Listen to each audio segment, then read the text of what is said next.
Hello, everyone, and welcome to today's episode of E-commerce Joe. Today, I'm joined by Rob Salmon, who is the head of research at Global Wired Advisors, or GWA. We're going to be discussing his report on Amazon aggregators, and it's titled Amazon Aggregators, a Profile of Risk and Return from the Digital Frontier. Rob, thank you so much for joining me. Welcome to the show. Joe, it's a pleasure to be here. Now, Rob, for the benefit of anyone watching, who are GWA, Global Wired Advisors, and probably more importantly, why do they need a research team? So Global Wired Advisors is a leading digital investment bank.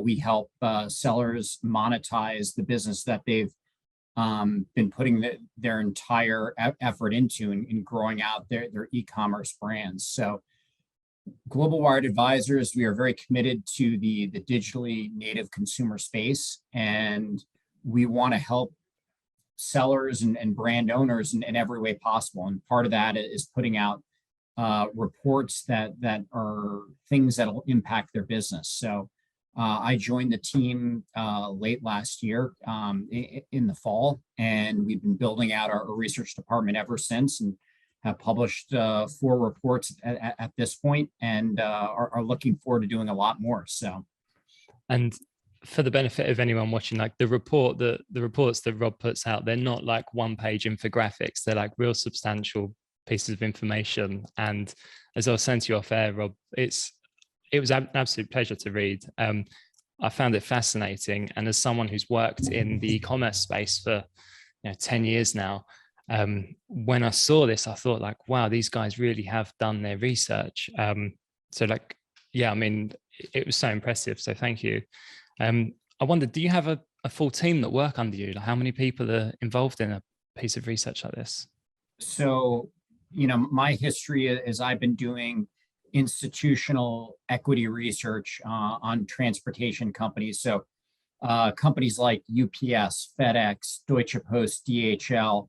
Obviously, I had to look a lot into Amazon logistics. In the US, the USPS. Across the pond, I looked at Royal Mail and among many others, as well as all the regional like La Poste in France to get a better sense of trends that we're seeing. We're building out our research department, so I'm reading pretty much every retailer's press release that comes out. As well as digging into key KPIs that impact all e-commerce sellers. So we've got a team of 2 here, myself and Joe Hogg, who's a managing partner. And over time, we're looking to kind of build out my team. My prior shop, we had a team of 5, and that wasn't including any of the administrative and help that we had on the team. So it's we've got plenty of room to grow, and there's plenty of rocks to turn over as we're looking at the e-commerce and direct-to-consumer spaces. And so that brings me on to one of the questions I had, which was, why did you choose? Well, a few of your reports, they kind of range from quite a lot, right? You go from cryptocurrency all the way through to US supply chains. Why did you choose Amazon aggregators as a topic to dig into? The Amazon Aggregator report was our inaugural research report, and it was the biggest question that sellers who were looking for Global Wired Advisors expertise as they're trying to think about, who should I sell my business to? What are these Amazon aggregators that have been seeing huge inflows of funding? So it was basically a customer-driven desire to learn more and better understand this phenomenon that we've been seeing over the past couple of years. So that was the most kind of pressing question. And then shortly thereafter, it was kind of what's going on in supply chains, and how long are these painful 1, price hikes, 2, inventory constraints, 3, extended supply chain lead times. How long is that going to last? So all of it has been based off of kind of conversations we've been having in the space, and what we felt are the most important topics. And to go back to one of the original questions I asked, so as you described yourselves as a digital investment bank, what is that, and how then does that research help with what you guys do? Yeah, so an investment bank is typically provided for larger companies where you've got a team of bankers who really do a lot of underlying analysis of what a company is doing so that they can help their clients maximize value in any transaction that they're doing, whether it's minimizing, basically minimizing fees they're paying from a credit facility, or, more likely selling a company so that they are touching all sorts of potential buyers.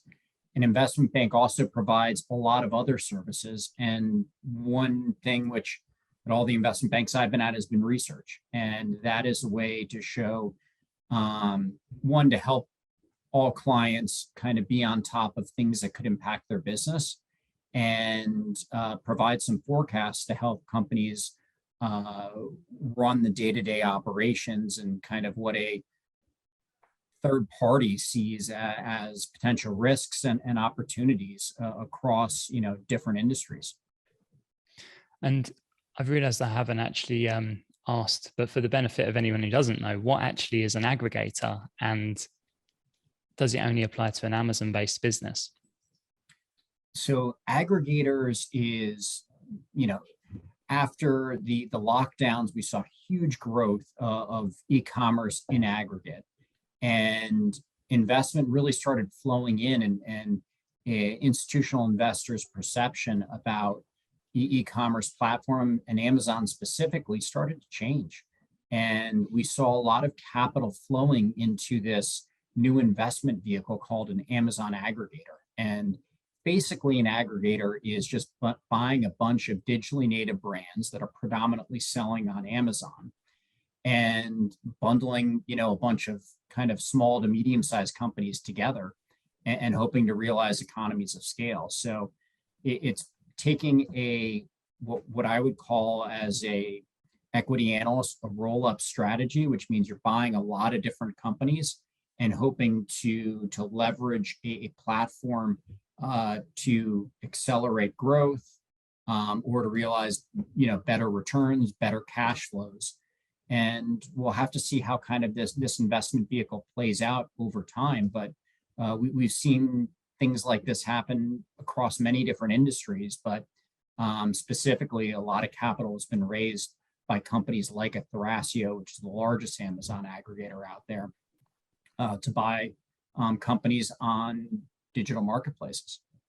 So essentially, the aggregators, if I'm to paraphrase, they're companies that are formed which go around and buy up smaller kind of one-man band or small brands on Amazon that solely sell on Amazon, and they kind of wrap them up into one big company. Into one big company with the idea of potentially cross-selling some of the services. Let's say you've got an outdoor company, and you can kind of supplement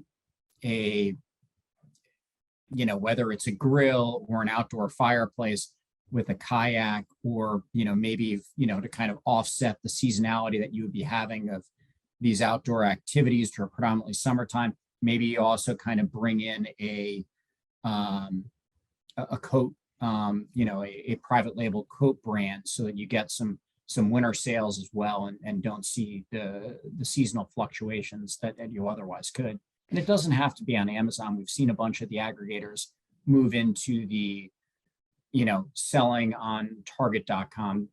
I saw something out there about Thrasio selling there, or offering sales on their own website.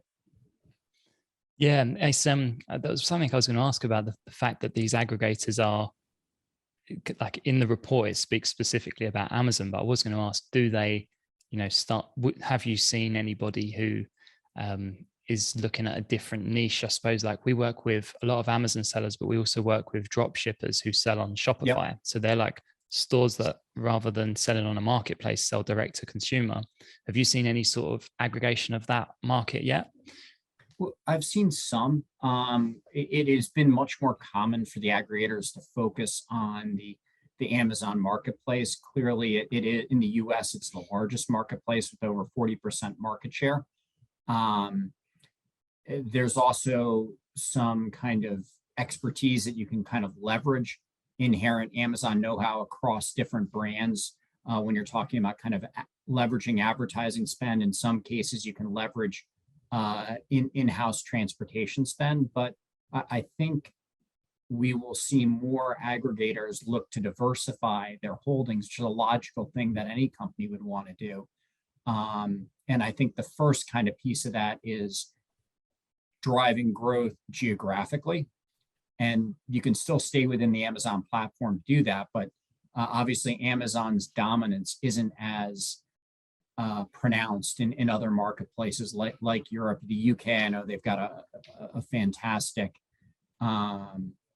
market share over there, but as you go to like a Germany or a France, you're not going to see quite the same sort of dominance that you do in the United Kingdom or the US.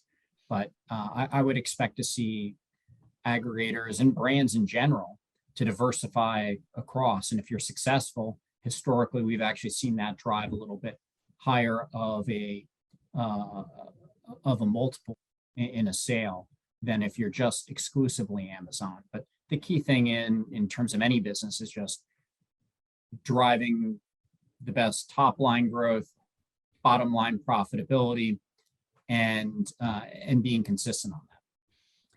And so one thing that really drew me to this report, because like I had an online business. I started an e-commerce business on Amazon in 2012. I've started the accountancy in about 2016. So I've worked with kind of Amazon sellers, like I said, for like 10 years now. It's only really been the last 2 or 3 years I've really been hearing this word like aggregator appearing. Mm-hmm. Why is it that they're suddenly appearing now? Because, and again, sorry to say that the report, it's like you basically have spelled out the entire life of these aggregators. And that's something I didn't know before I read it. I kind of thought like these aggregators, they're buying all these brands, they're going to kind of benefit from some economies of scale. That's how they're going to make their money. Like, and we'll talk about it in a bit, but you kind of talk about their end goal. It's just amazing. But why is it, that they're appearing now so frequently? Or is it just that I've not been listening out for the word or something like that? Well, so it really was in 2020 and the second half of 2020. So within the last 2 years, to your point, where we started seeing capital flows move aggressively into the Amazon aggregator space. And I think the reason why this happened is that e-commerce, which has been growing at about 12.5% to 15% annually within the US and very consistently at that cadence, the growth, because all retail was shut down at the height of the pandemic, people saw kind of the sustainability and just the growth of Amazon and e-commerce native businesses. So capital flowed there because this is really the one game in town at that point in time. And Thrasio was the first to really go to market and has raised the most amount of capital.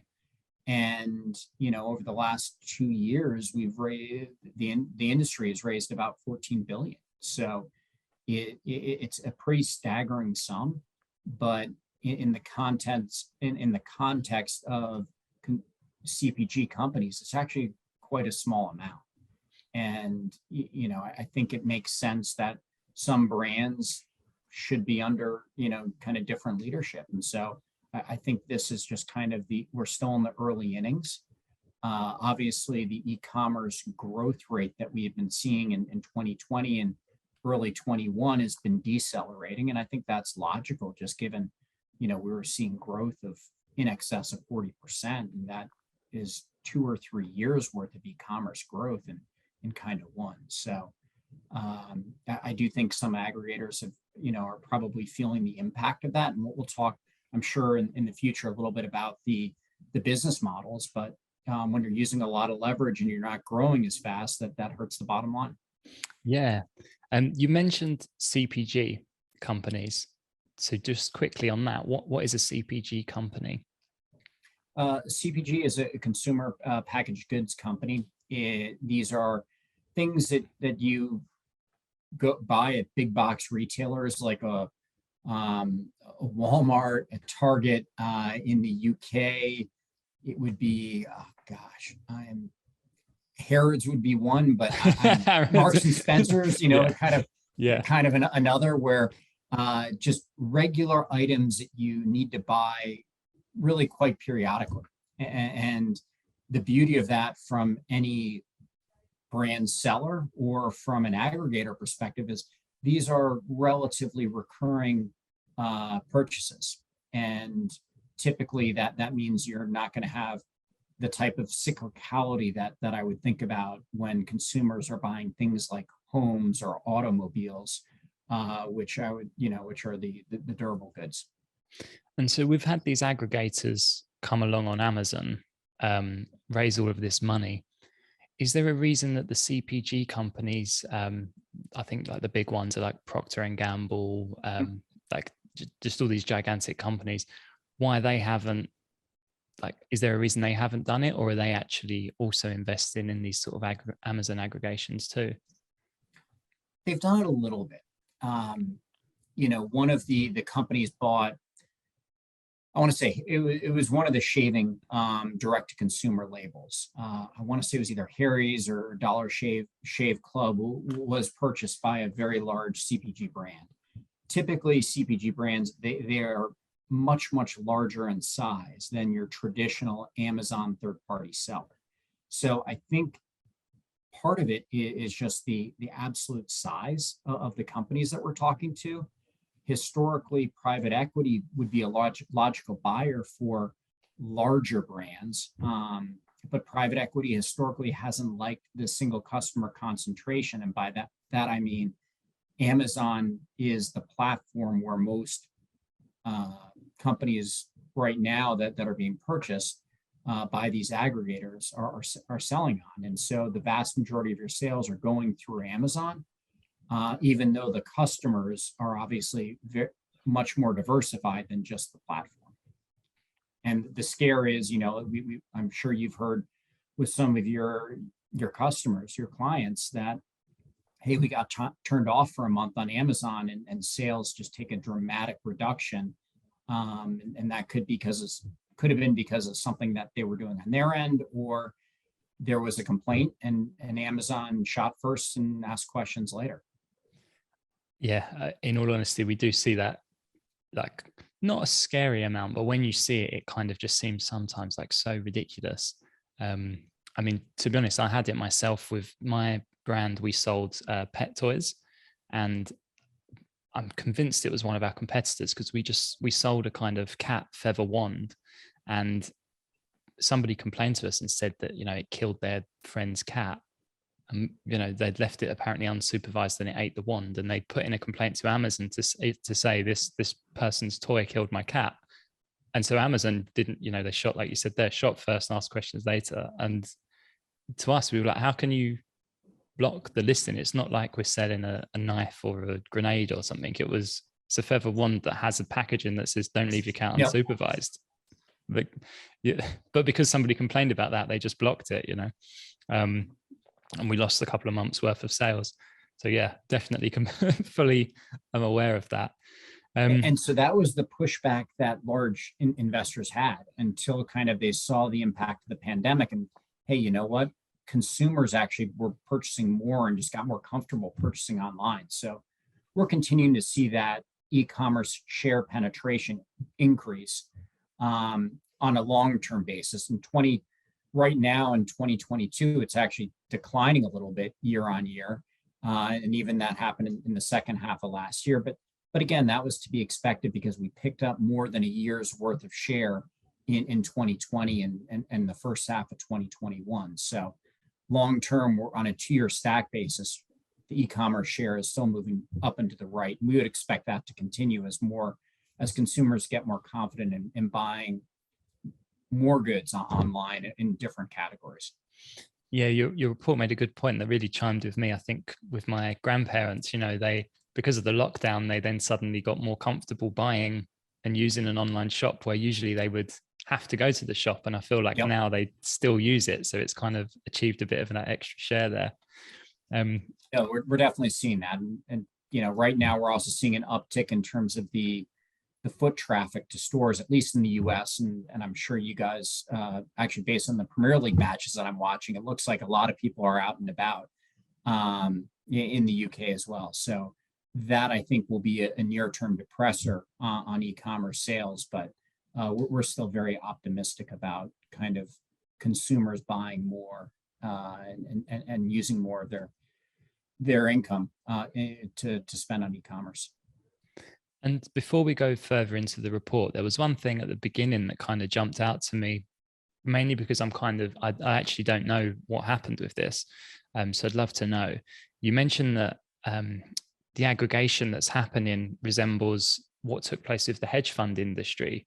I wondered if, like, what happened there, if you'd be able to give a quick summary of that, more for my own benefit, really. Yeah, I mean, so there in the hedge fund industry, you had a lot of hedge funds kind of open up over the course of time. And as you've got an ability to kind of optimize a strategy, you get more investors chasing that same strategy. And then ultimately returns, when you have more people chasing it, the ability to kind of generate excess returns kind of comes down over time. So that was that analogy with hedge funds. And then you see a little bit of a shakeout. And obviously there are some phenomenally successful hedge funds who are still able to and certainly some may be investing in brands or be brand owners of yours that you're working with, who are still able to kind of realize alpha, which is kind of excess return. And but a lot who had been more chasing beta, you see a little bit of a wash out of that over time. So I think that is something that we'll see in the aggregator space as well. Obviously, there were some early successes, but I think as we get more information, and there isn't a ton of information on the aggregator space yet, unfortunately, because none of them are public. We don't really get the financials, but I think we'll see that over time, that there was a deterioration in the profitability of some of these aggregators. And some aggregators will have been extremely successful and others will not have been. I think that's just part of the beauty of free markets, and some investments that are being made in brands are going to be better than others. And, one challenge for all aggregators is that, that 2-year bump in the e-commerce sales meant, when a lot of this capital was being put to work, we were off very elevated sales numbers that are probably seeing declines right now across most categories, although some who are earlier in the growth phenomenon or expanding out into new categories, in all likelihood are seeing growth. But that is not the broad-based what we're seeing kind of across kind of same store sales for any brand seller. And when you do this research, you mentioned that you take some of it from public documents. With the aggregators, these are all they're not going to be public. They're all private, aren't they? They're usually private vehicles. How do you go about the research for this sort of project? So there are companies which are public out there who are using a aggregator model, but they're not exclusively aggregators. So we get some information off of those companies, which we can, put some of the baseline of our research. Obviously, we work with a lot of brand sellers, so we've got a very good idea of the profitability and the growth trends that brand sellers have seen over time.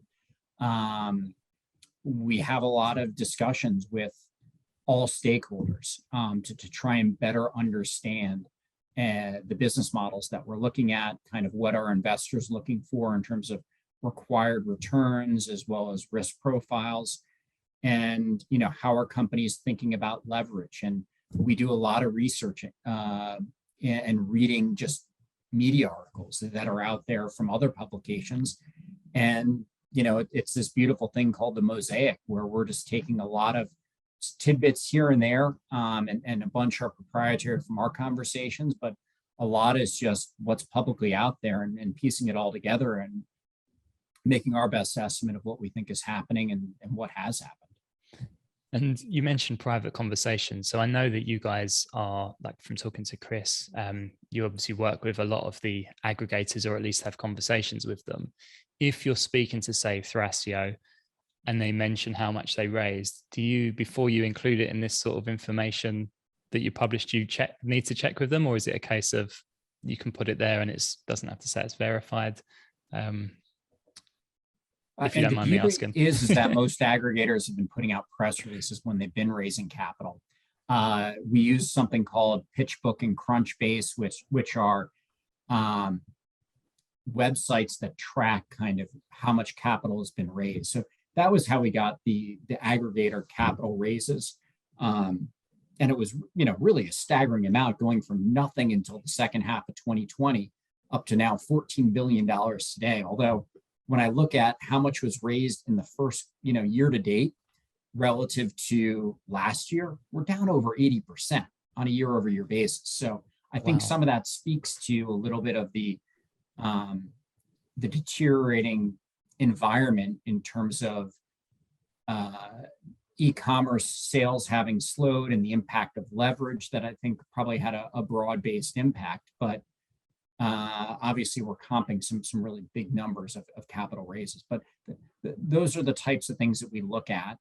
You know, I set up Google alerts to try to make sure I'm not missing things of a smaller periodical, but might provide great intel because a brand is located in a specific community, or you know, something an aggregator said to a news media that I just wasn't aware of. That helps me better understand the market, and, you know, and as a result, make better forecasts. Wow. So as kind of head of research there, you really do have to immerse yourself in it. It's not the case that you do the research and then move on to the next. You still kind of carry on following up. Yes. I mean, there are certain topics where we will, you know, kind of focus our effort, and we'll continue to watch, but there are a lot of topics which are evergreen. And, you know, kind of trends that we're seeing it across large retailers, and specifically what they're doing with regard to, are they offering a marketplace like a Walmart.com? Are we seeing 500% increase in their fulfillment services? Those are important to always have our pulse on it, because that has an impact for any seller out there. If you're thinking about potentially using Walmart fulfillment services to, you know, as a way to diversify your fulfillment that you might be doing via FBA, or you might already be using a 3PL to do kind of part of inbound. And it's better if we have an understanding of kind of what's out there. Yeah, I think it's amazing. I mean, like I said, it goes to show in the report how in-depth and thorough it is. And the start of the report, you kind of paint this picture of why Amazon aggregators come along by kind of talking about the actual dominance that Amazon has over the e-commerce industry.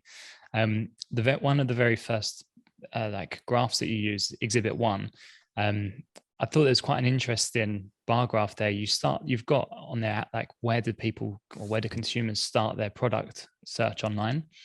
I mean, two things. One, I'm not trying to catch you out. This might be ignorance on my part, but have you got it by any chance up, or do you recall it?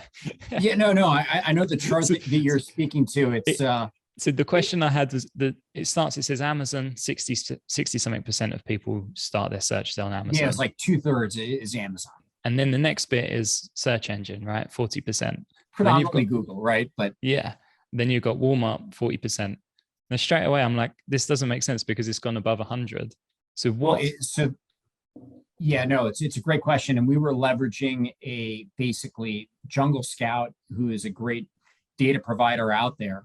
They do a survey on consumers every quarter. And so you can in this survey, you could obviously answer multiple answers, like where do you start?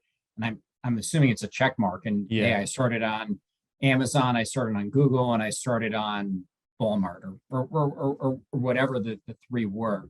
So it'll show broader preferences of kind of where people start the searches, and so directionally that's kind of what I was looking for. And I was just reading an article today that almost 90, and this is a different survey, but almost 90% of customers just always go back to Amazon for shopping, which is a pretty staggering number.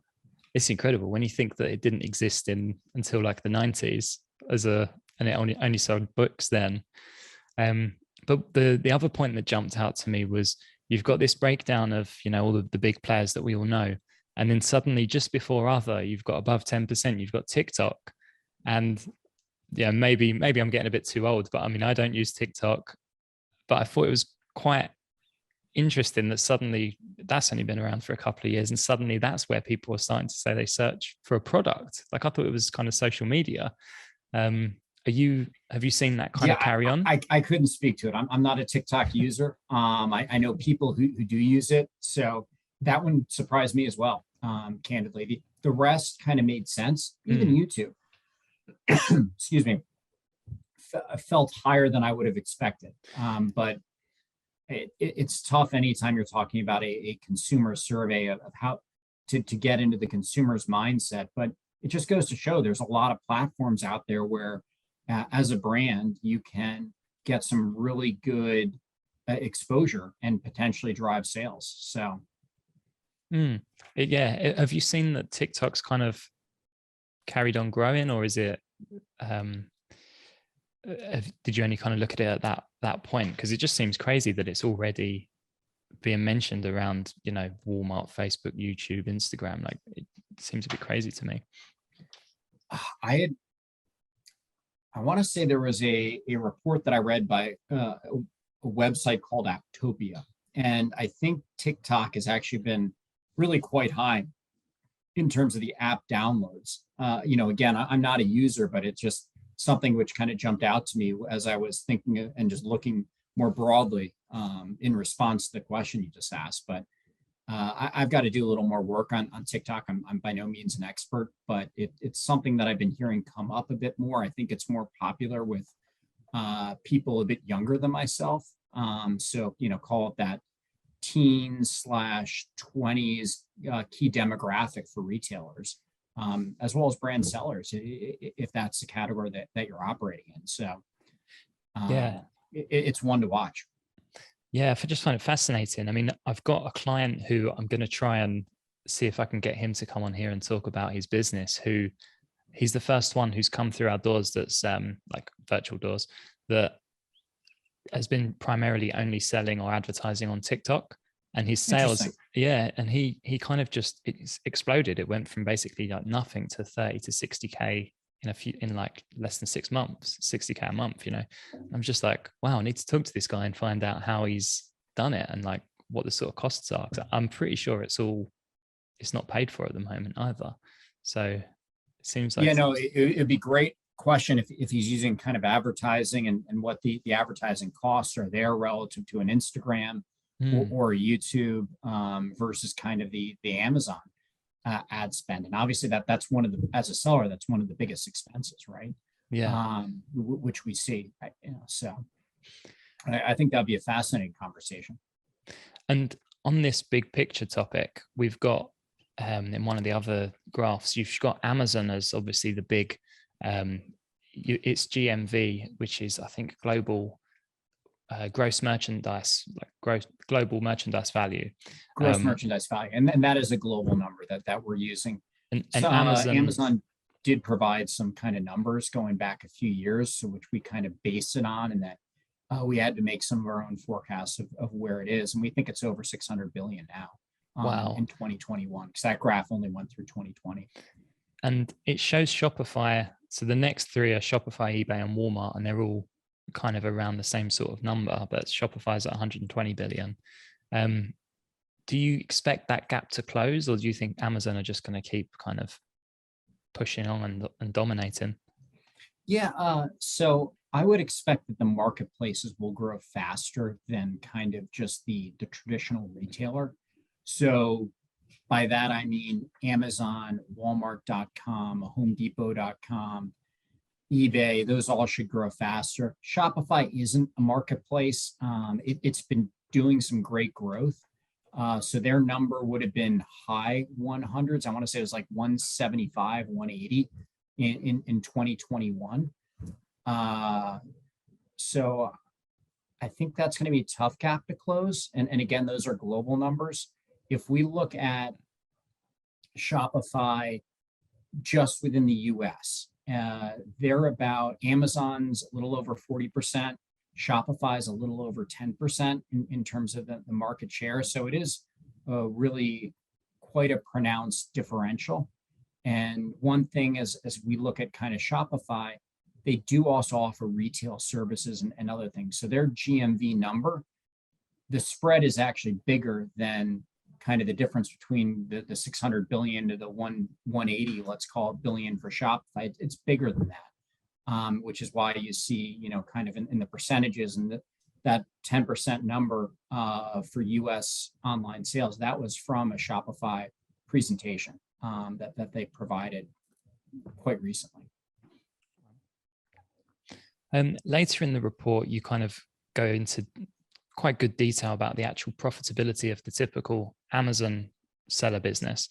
The figures you have, I'd be interested to know kind of how you generated them, because for me, it was fairly accurate of my reflection of my businesses when we started, but that was like back in 2012.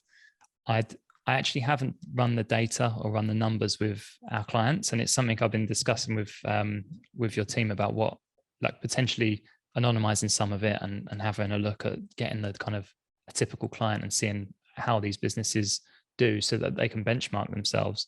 Mm-hmm.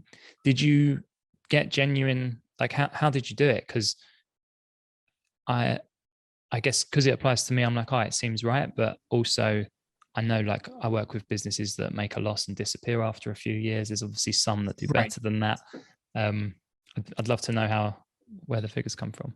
So this is kind of like what an average seller who gets up to year 5, and not all sellers, sellers of brands are going to get to year 5, right? Because if you're not performing, you could just decide, let's just liquidate inventory and cut losses after a year, even before a year.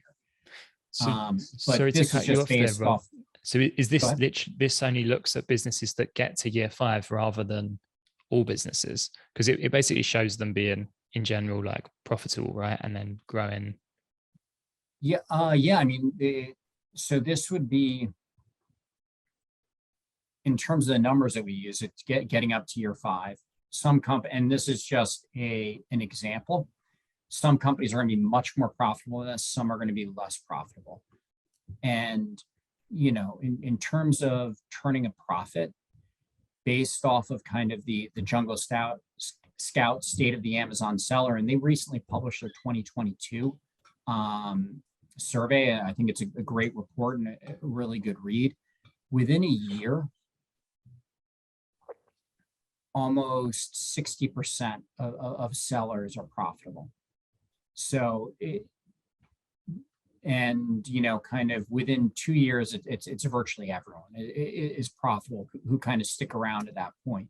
And you can be profitable in as little as under 3 months, based off of kind of the responses that those sellers had. So it's a great platform for any company looking to launch a digitally native brand. I wonder if there's a bias there, though, that only the people that maybe survive or do well will fill in that report versus those that fail. I think inherently, in terms of any survey which is looking at performance over time, there is going to be a survivorship bias. That's true with the S&P 500, and that's just a stock market index that tracks over time. The people who fail will get taken out of the index. So I do think there is definitely some survivorship bias here. But how quickly you're getting to profitability, that would be reflected in the survey. But perhaps people who didn't perform as well might not. even bother filling out a survey. Yeah. Okay, so the next section, you talk about these hero SKUs or SKUs. Would you mind giving a quick summary of what those are and why they're important for these Amazon businesses? Yeah, so a SKU is a shopkeeping unit, and this is kind of an item that as a seller you are selling on Amazon. And aggregators love seeing kind of a dominant product. This is one where you are page 1 in the listing, page 2 in the listing, and the seller is just got something that just has been growing over time, is very profitable. And that is really what the aggregators are looking for. And, you know, as a business owner, I love, or as an analyst, I love seeing that, because the profits off of that dominant brand, off that dominant item, you can use to reinvest and potentially drive your next hero SKU. But in all likelihood, that's probably, you know, 80% plus of your sales. And you'll want to continue to innovate and grow that over time. Otherwise, you'll see kind of competitors catch up. But this is really what the aggregators want, because that allows them to cross-sell across a couple different categories, or immediately get a presence in a product which they didn't have before. And so does that mean that someone who has kind of no hero SKUs is likely to not get bought by an aggregator? And I'm not saying that people should want to get bought by aggregators. I think that's a whole nother topic, but that is a different topic there. Because and it depends kind of what the brand owner is looking for, as to what makes the most sense for running a business and potentially monetizing that business. Yeah, I think that's a fair comment, that if you don't have a dominant hero SKU, it's tougher to be bought by different players, because that is one thing which you've created a bit of a moat when you have a dominant hero SKU, because you've got the review rankings, and those can be transferred to a different owner.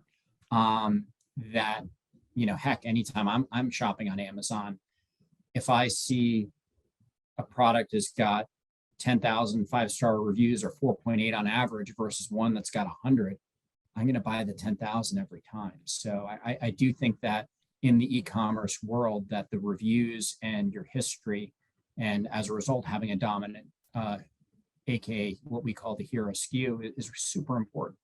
I like that analogy you used of a moat, because it kind of does, right? It digs in and it just sits there, and a new competitor coming along has to really build, don't they, to catch you up, I suppose. If you've got 10,000 reviews, even if you've got 1,000 or 500 1-star reviews in there, the rest of it's going to outweigh someone who's got 5-star reviews, and that's it.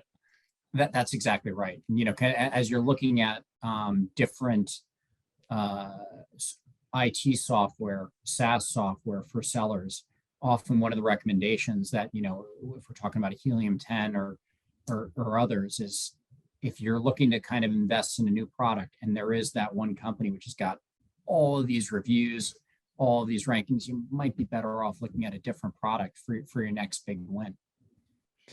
And after your report speaks about, or paints this picture of, okay, this is what Amazon aggregators are looking for, and this is why they're moving into the space, you talk about the amount of funding they get.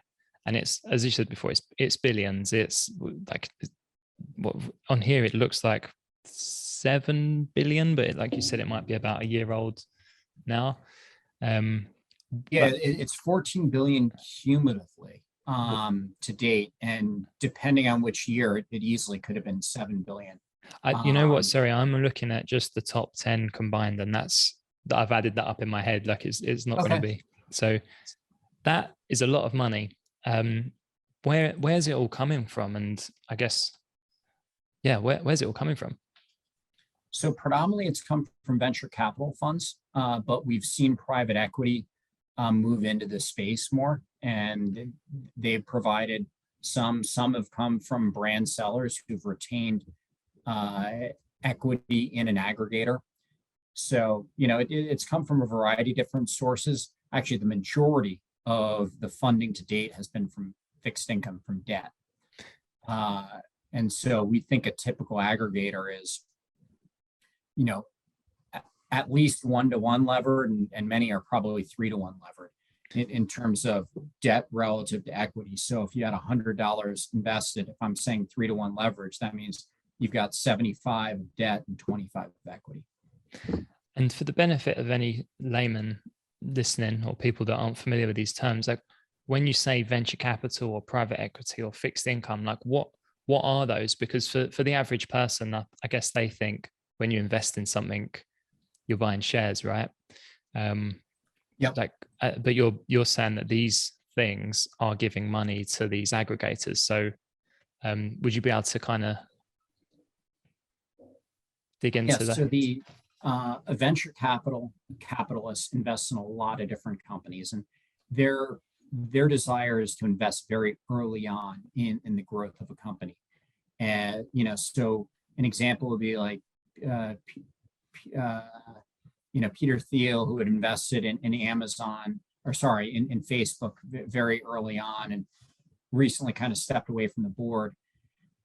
These are people who are providing some lending, but they typically invest across a lot of different companies. And the idea is, if you get one Facebook,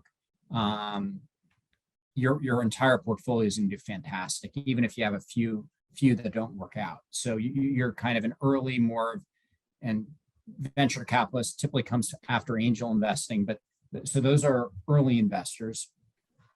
Private equity typically buys companies that have been around for a little bit longer, and they will use a combination of debt and equity to fund their investment. Fixed income investors or debt investors they're just hoping to get basically return of the principal and some sort of interest rate. So they're most focused on cash flow from their perspective, while an equity investor is getting an ownership stake in a company. And that is what we typically think of equity investors or stock investors. Ah, interesting. Okay. So the fixed income investors, would those be banks essentially because they loan the money for a fixed return, or would you still get private fixed income investors? A lot of those investors are going to be banks. There are also going to be hedge funds or other investors which are just which invest in fixed income but are not banks. But all I'm looking across the names. It's been a combination of two to date who have been investing in the aggregators. And could a private individual, like if anybody listening was like, oh, I want to invest in Thrasio or something like that, how are they even able to do it, or do they need to be in this kind of venture capital network somehow to invest in these high sorts net of things? worth individual could invest in them, but you'd have to have kind of higher, or potentially it could be through an investment from from an investment firm, which is just pulling together several of these. But for the most part, for you or me, the Amazon aggregator world is pretty much off limits for us in terms of putting dollars to work there. Well, yeah, I imagine the minimum investment's probably fairly significant to to be able to get involved. You mentioned, you briefly touched on it, but aggregators rely more extensively on debt than the traditional CPG companies. Why is that? And do you think that's going to be a problem for the aggregators? So in terms of why you rely more on debt relative to a CPG company is because debt is a lot cheaper to finance a business than equity. And a lot of the companies that aggregators have been buying are profitable. As I would imagine, most of your clients who've been around for a few years they're generating very good cash flow. What most people in the industry call either EBITDA or seller discretionary earnings, aka SDE. And as a result, banks and investors will be willing to finance some of your business off of those earnings. And so it's a lot cheaper. Debt can be raised depending on kind of the amount of leverage and the performance of the company, anywhere from 5 to 10 to 12.5%. Whereas an equity investor, if they're going to take a stake in your company, are typically going to want a return of like 20% plus. So, and early stage investors want a much bigger return than that, such as venture capital funds. So the idea, if you're confident in the growth of the business, it's a lot cheaper to finance that growth with debt where you're not giving up any ownership in the company than equity. But it's a double-edged sword. If things do not transpire in a good way, you still have to pay the interest, and that will eat into your cash as an operating company. Do you think, and sorry to put you on the spot, but if you were running one of these aggregator businesses, would you be more inclined to take on debt or equity? I would finance. I tend to be a little more conservative, so I would finance more with equity, but I would absolutely have an element of debt in my capital structure because it would be better optimized and my returns would be better.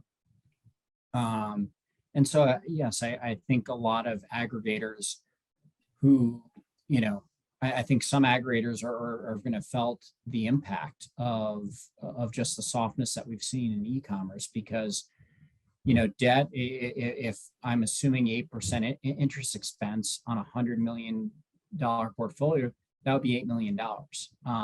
That would be kind of something that would immediately kind of come out. And that's not a huge number, but if you see growth kind of slow, it could quickly turn you from being a cash generating business into burning cash. And that's never the environment you want to be in. Now, Rob, I'm aware that I got you for an hour and it's approaching that hour mark. There's one final section I wanted to go over, if that's okay. But do you have? Not a problem. Happy to run over a couple minutes if. Yeah, amazing. So if that's what we need. So, the report paints this picture. It talks about how great Amazon selling is and how profitable they are. Kind of the reasons why aggregators are doing it. And as the final section talks about, like if it looks so great, what could go wrong? What are the key things that could go wrong for these Amazon aggregators? Yeah, so one of the things which we built out in the report was kind of a model portfolio. And basically, kind of with an aggregator, we're assuming sales growth about 2x kind of normalized e-commerce growth, which is around, that 12 to 15%. So we're calling it, call it 30% there. For any aggregator across the portfolio, we kind of, and any brand seller, we think of, roughly a 30% cost of goods sold, which results in a gross profit margin of about 70%. From there is going to be a combination of fixed and variable OpEx. We think about, the majority of OpEx is variable. So these are things like PPC, your just broader advertising spend, so sponsored brands, et cetera. That would be, so between the two of those together, we think about, that we think about the brand basically spending another, in terms of a percentage of revenue, because aggregators are going to be investing for growth, it's going to be, considerable. We think a brand individually would be spending about 35% for variable OpEx, which would get you a contribution margin of about 35%, and then another 15% for fixed OpEx. So an EBITDA margin of what we've typically seen of around 20%. And you've got to layer on top of that some G&A for the aggregator. And that is... And G&A, for those who aren't sure what it is? So this is just corporate spending. This funds the accounting office of an aggregator. It funds the executives, any sort of marketing budgeting. I'm sure if you've been to Prosper or been to any of the third-party seller conferences, you have seen and noticed the aggregators are there in full force. So that would be, another spend. And so in our model, we were assuming that kind of a little bit under, call it around 10%. And, so that would produce kind of an EBITDA margin, actually a little bit below what you would see from a brand seller individually. And then after that, you'd have to pay your interest expense. So we basically ran a bunch of scenarios of, hey, what could happen if growth slows from 30% or grows faster than 30%? And, what we've found is that cash flow break even is, if growth slows to zero, you're actually going to be burning a little bit of cash as an aggregator based on our model portfolio assumptions. Obviously, most aggregators have been seeing much faster growth in 2020, in 2021, at least the first half. But the back half, we started seeing a little bit of choppiness in the market. And is that the only risk you think they face, that could be like a bit of downward trend in the market, or are there any other risks that face? That's the macro risk. But it's a great point. There are a lot of other risks here. One of the big ones is anytime an aggregator is buying a brand, if there is a short payout where you're only keeping the owner for,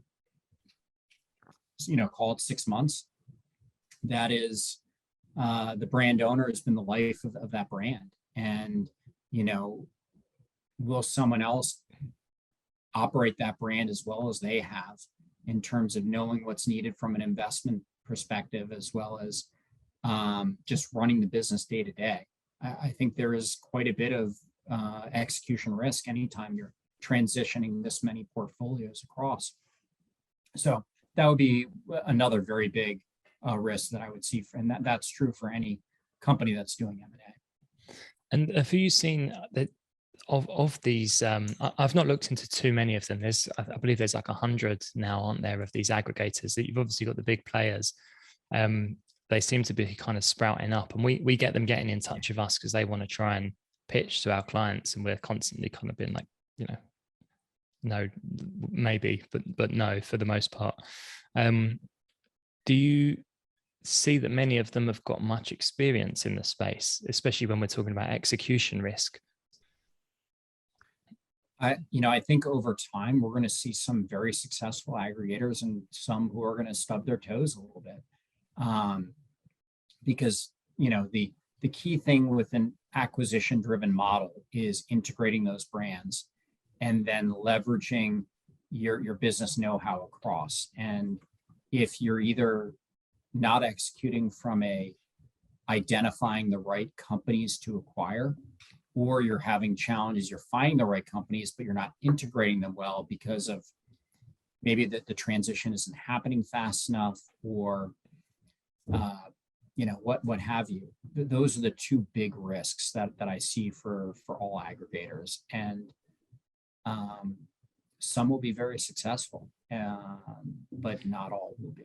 And so I think it's going to be very interesting to watch how this plays out over the next few years. And how do you think it's going to play out? What would your gut say? I think we're going to see some really good returns from the aggregators who are able to identify and execute. I do think that there will be some aggregators, a handful and bunch of aggregators who are unsuccessful. So I do think there will be consolidation. And anytime that I look at industries, sometimes one brand doesn't work as well in one owner's hands as it does another. And so we regularly see PepsiCo divesting a company, and acquiring other companies. And we see the same thing from like a Pillsbury, where they are selling something that no longer makes sense and buying something else, whether that's dog food, dog treats, or coffee, which are a couple that have jumped out. So I think we're going to start to see, like other industries, a lot more portfolio transition. Most aggregators to date have been really just trying to grow their overall sales, because the driver for the business model, the reason why we've seen capital move here, is the dream. And the dream is basically affecting a public transaction where an aggregator would see could see their valuation materially re-rate. And anytime, when we think about valuation, there are several different things that are important, but it's what are your returns, what's the risk profile, and what sort of growth and cash flows do you provide investors. And historically, bigger companies who produce less seasonality for their business are awarded a higher valuation. And so, an aggregator will benefit from that as long as the acquisitions are actually performing. And if they're able to go public, they would probably even see a bigger valuation benefit than just being a privately held larger company of a bunch of different brands. So it's a business model which has definitely got promise, but there's also risks embedded in there. And what I think we'll see is that there will be winners and there will be losers. Are there any that you think are going to be definite winners or definite losers? Maybe not the losers. We won't. No, it's a great question. And at Global Wired, we interact with all sorts of aggregators. So I'm not going to kind of say who the winner or loser is going to be. But I think that companies who are buying good businesses, scaling them up, and operating the same way that a brand owner would, I think those will be successful. I think we'll see some aggregators who are focused exclusively on certain verticals and say, hey, we've got an edge in, pick your vertical, and we think that we can identify those better than others. And, I think some aggregators are going to decide that, hey, I no longer want to focus my time on this because I'm just not as good as identifying category A as I am in category B. So more time is going to be focused on where the winners of acquisitions and where we've got that ability to cross-sell across different items. I think those are the types of developments that we'll see play out. I know you guys have quite a few friends in those in that space, so very diplomatic answer to not choose any favorites or. And as I take a step back and think about it from a brand owner's perspective, a brand owner's perspective could be that naturally there is a certain aggregator or there is a private equity type person who would be the person who, if in a perfect world, that's where I would want to sell my brand because my brand could thrive the most under that ownership. But, as anytime you're advising clients, you want to make sure the client gets the fullest valuation that they can see if they're looking to monetize their business. Yeah, and I think that's, like we said before, it's definitely a completely different topic, and it's something I've spoke with Chris about before and I'd love to record him on it, like how actually, selling to an aggregator isn't necessarily in a brand owner's best interest. Sometimes it is, sometimes it isn't, but you guys seem to be there to actually advise and help them make that decision from what I gather. Yeah, no, there are a lot of potential parties, and we are big believers in going through a process for a seller who's contemplating basically divesting and the fruits of their labor for several years. And so you want to make sure that you are looking at all potential avenues. And that could be an aggregator, it could be a corporate strategic, it could be a private equity. And we think it makes sense to explore all. And where does your business best fit? And so what's the final goal then for the aggregators? Is it to IPO and become public? And if so, how many of them do you think will eventually make it there? Yeah, absolutely. The goal from any investor in an aggregator would be to go public, because you could realize in all likelihood would realize a higher valuation as a publicly traded company. What sort of multiple extra does a publicly traded company get versus these sort of private vehicles? Well, so depending on size, typically a private equity is buying called 8 to 10 times EBITDA. And aggregators have been buying anywhere from call it 3 to 8 times, depending on the type of company. Perhaps a little bit even a little bit larger if it's a bigger company. CPG trades around 15 times EBITDA. So I think, you would have to embed some sort of a discount on that CPG, in my opinion, just because of kind of the constant acquisitions that would be going on with an aggregator. But it can be higher. And the reality, it just depends on kind of what is your growth, what is your risk, what is the return to the multiple that an investor will attach. And companies that have got really good cash flowing brands, you can actually self-fund the acquisitions. And we've seen several companies coming from that moving into the aggregator world.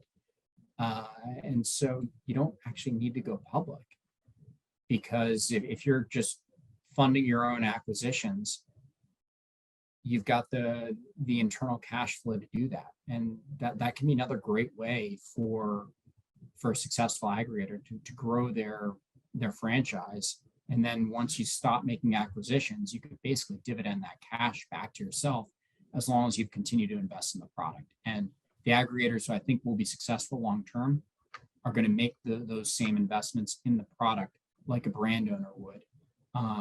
Because if you don't invest in the product, there's a lot of competition in e-commerce.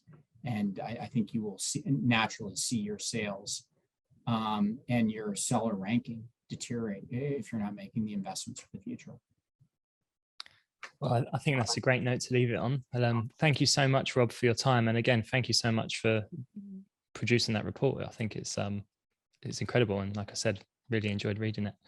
And if any of your listeners are hoping to read more about the report, www.globalwiredadvisors.com/research, and you can download any of our 4 reports, and we will be coming out with more in the short term. So, Joe, it's been a pleasure, and thank you for having me this evening to catch up on the aggregators. Amazing. Thanks so much, Rob.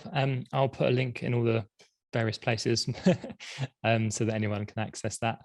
And yeah, thank you so much for your time. Sounds great. Be well. Bye, Rob. Cheers. Cool.